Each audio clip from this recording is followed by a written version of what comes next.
Bafowethu sizwele nanga uMax Makhanya ephendulana nomunye umlandeli kaKhuzani. Ngizothi abalandeli baKhuzani bobabili bephendulana. Enye into nje engiyibukayo lana ukuthi lo TikTok lona shuthi kuningi okusazoqhubeka ngawo bafowethu.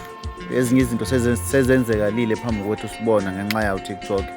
Kodwa uma usalalela kusenabantu abakhuluma kanje futhi ngakubo TikTok la bephendulana kabuhlungu kanje kuthukwana kanje. Uyabona ukuthi futhi kukhulu okunye okusazayo futhi. Angisho kodwa ukuthi ngithini sizwele inkulumo yabo bephendulana. Angifuni ukuthi kuthiwa ngithe. Kufanele nizwele nini ukuthi yini labayikhulumayo kubangwani. Yeah. Blue Nation. Bafowethu sesithulile bafowethu kwanele. Kodwa manje sekumele ukuthi sikhulume ngoba akusizi. Bafowethu silandela umculo kaKhuzani. Sithanda uKhuzani futhi uqobo lwakhe. Ikanjena Blue Nation.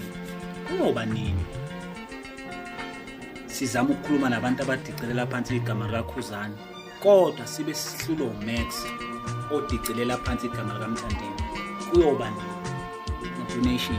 Ngifuna ukuthi niyiqonde lento ngoba ayikho into ebuhlungu ukuthi uma uzokhuluma nomuntu odicelela phansi igama likaKhuzani, uma esenza ivideo, uma secomment ethi uMax Makhanya nimkhuzani. Kuyoba nini bafuthi sikhuzana nabantu abadicelela igama likaKhuzani phansi kodwa sibe sisahluleka ukulungisa la ekhaya kithi. Kuyoba nini? Ayikho into ebuhlungu ukuthi ugijime uyoshayela ekitchen kodwa ungashayelanga ekamereni. Before uyoshayela ekitchen, qala ushayela ekamereni qala, uphume nezibi usuyikhipha eminyango ekitchen ngoba umnyango usekitchen vele.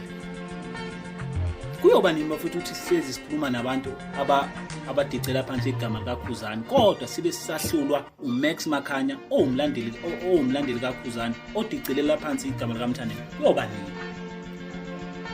Kuyoba nini? If ngampela wena uyaphila ekhanda iqiniso nalo uzoyibona lento engisho. Kuyoba nini? Ngoba ngaso sonke isikhathi kunobafa tenza ivideo nje la oyiBlue Nation ezama ukukhuluma nomlandeli kaMthandeni embonisa ngendlela ade embonisa ngayo. Ngiyibonile nje lo video leyo. Embonisa ngendlela ade embonisa ngayo. Kodwa mawuzoya kuma comment abuza into eyi1 ukuthi bafowethu siyeza ukuthi niyasikhuza ngendaba zokukhuluma ngoKhuzani. Kodwa nithini ngoMax Makhanya? Ivele ithatha isithombe sami isibeke kulobuso bayo obunensila ebese izokhuluma ngegama lami. Wena mxolisi kaThuvi ngikufika 2022 i-account yakho ayikhuli. uKhuzani akakwazi akazi uKhuzani waposta ivideo yakho ngoba umsunwenja nje. uKhuzani akayiposti imsunu. Mina uKhuzani usengiposte kaningi. iBlue Nation ayikurecognize wena ukuba iyakurecognize ngabe iyakufollowa ngoba i-account yakhe indala kodwa ayikhuli. Iwumdadavu nje ihleli ndawonye awuhlanganisile ngisho 40k wama-followers.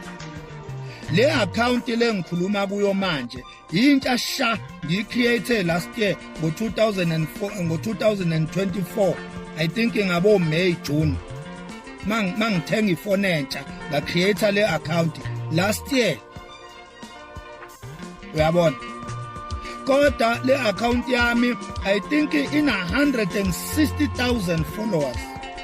Itela kuthi iyohlanganisa u200,000 followers. I-account ka last year June mangaphosisi June mangena uMay, but we were approaching the middle of the year. Inkulu ngilandelwa amaBlue Nation. Mina alikho iBlue Nation elingangifollow. Alikho. Why wena uyangifollowa msonwenja? Alikho iBlue Nation mina elingangifollow. Ngoba i-account yami mina iyamphusha uKhuzani imisa phezulu. Mina ngafika la ku TikTok emhlabeni weBlue Nation kwezwakala ukufika kwami. uKhuzani abalandeli bakaKhuzani ababesaba ukuba ukuvoice out ukuba abalandeli babo bendlamlenze babesaba ukuvela. Makufika thina iNkunzimalanga oMakhanya kuvela ngisho intombi namhlanje zigqoka umfaniswana ziyakhuluma, uzibona idlala ingoma kaKhuzani. Wonke umuntu uphumela obala manje ukuthi umlandeli kaKhuzani, ngenxa yokuthi ngafika mina kwezwakala ngalwa nezitha ezazilwa noKhuzani ngazikhomba ufokofu. Wawuphi wena? Hayi, njengoba sesizweleke bafowethu, mina ngimzwile izolo umlandeli lo ekhuza uMax, noma ethi uMax ukhuzwa nini, kuwukuthi bengisafuna uMax aphendule ukuze ilethe inkulumo ephelele phambi kwesizwe. Ngiyabonga kakhulu isikhathi senu bafowethu. Qhubeke njalo bafowethu, nibe nathi nisupporte, nisubscribe, nishare amavidiyo. Ngiyayibonga isupport bafowethu. Ngiyacela nabanye abangakwenzi bakwenze bafowethu. Amen.